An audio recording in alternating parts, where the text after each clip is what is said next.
डंकी लगाने वाले 90 अफराद जो ग्रीस के करीब कश्ती उलटने से डूब गए। एक पाकिस्तानी नौजवान तैरता हुआ कई दिन बाद ग्रीस पहुंचने में कामयाब हुआ। वेलकम टू अंधेरों का सफ़र। आगे बढ़ने से पहले हमारे चैनल अंधेरों के सफ़र को सब्सक्राइब कर दें और बेल आइकॉन को प्रेस कर दें। आपने कई बार एक लफ्ज़ ज़रूर कभी न कभी ज़रूर सुना होगा, ये है डंकी।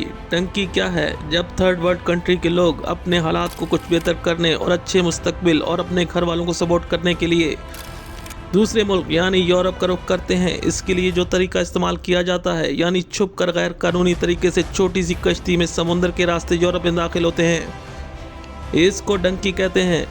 डंकी एक दर्दनाक सफ़र है जिसमें बचने के चांस बहुत कम हैं।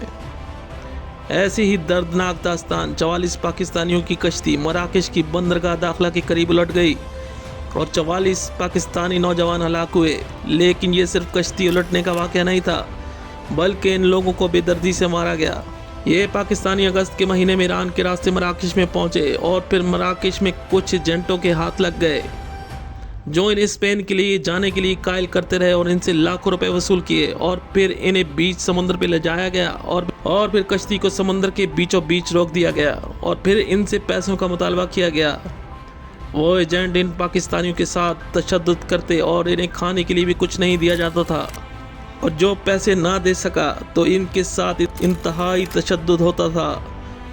इस कदर तशद्दुद के नौजवानों की आंखें तक निकाली गईं और कई नौजवानों को गोली मारी गई और यूं ये 44 नौजवान जिंदगी की बाजी हार गए। एक नौजवान ऐसा था जिसने एक ग्रुप के साथ ईरान से निकला, समुद्र के रास्ते तुर्की के पास पहुंचा और फिर वही हुआ कि कश्ती में ज़्यादा अफराद भरे हुए थे और कश्ती डूब गई। 90 अफराद डूब गए। एक पाकिस्तानी नौजवान जिसने ग्रीस तक का सफ़र तैरते हुए किया, जो नामुमकिन लगता है। इस नौजवान ने बताया कि वो तैराकी जानता था। जब कश्ती उल्टी तो वो तैरता हुआ बहुत आगे निकल आया था और फिर इस कश्ती के करीब एक तख्ता गिरा हुआ था जो समुद्र में तैरता हुआ इसके पास पहुंचा। वो नौजवान इस तख्ते पर बैठ के समुद्र की लहरों पे चलता रहा।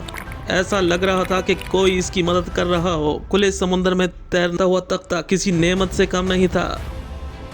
अब इस नौजवान को सरवाइव करना था, किसी भी तरह किसी साहिल पर जाना था। वो बिल्कुल अनजान था। पाकिस्तान के देहात से उठा हुआ डंकी लगाकर यहाँ तक पहुँचा।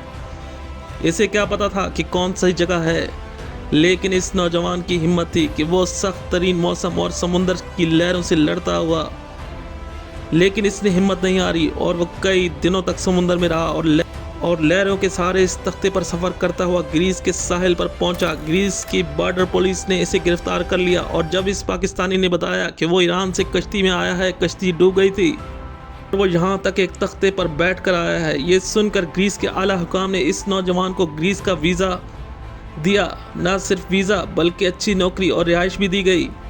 इस नौजवान की स्टोरी पूरे ग्रीस में प्रेस और टीवी पर बताई गई। इन 90 लोगों की डंकी तो इनकी मौत के साथ मुकम्मल हो गई थी, लेकिन इस नौजवान की डंकी ने इसे कामयाब कर दिया।